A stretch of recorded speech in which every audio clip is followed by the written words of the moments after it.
During the turbulent days of April 15, 1945, in southwest Bergen, Nazi Germany, the British 11th Armoured Division played a pivotal role in liberating Bergen-Belsen, an infamous concentration camp that laid bare the true horrors of the Nazi regime. As the British forces entered, they encountered a nightmarish scene: 13,000 unburied corpses and nearly 60,000 prisoners on the brink of death from starvation and sickness. The aftermath revealed the bestiality of the Nazi regime, and among those captured and held accountable for these atrocities was Irma Grese. Born on October 7, 1923 in Vreschen, part of the Weimar Republic, Grese would later become one of the most infamous perpetrators of the criminal Nazi regime. Irma's early life unfolded against the backdrop of Nazi Germany's rise to power in 1933.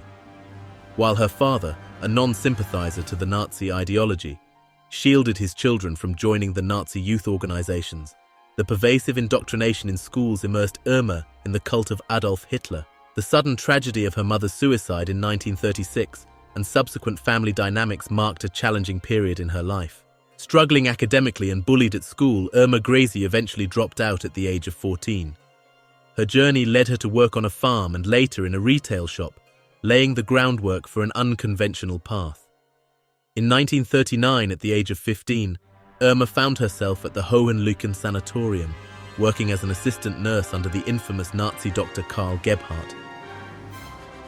Despite her aspirations to become a full-fledged nurse, academic shortcomings redirected her to a dairy farm in Fürstenberg.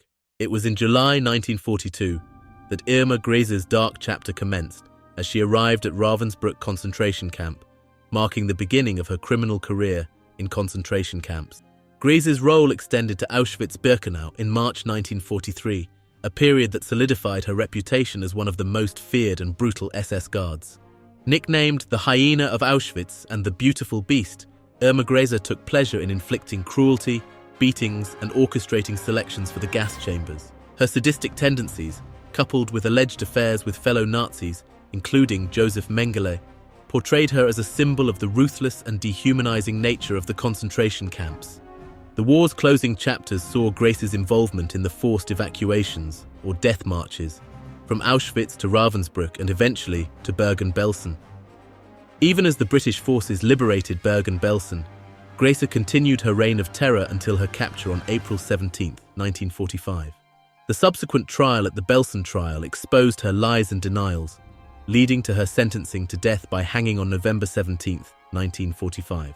On December 13, 1945, at the age of 22, Irma Grese met her end at the gallows, a fitting consequence for her heinous crimes during a dark chapter in human history.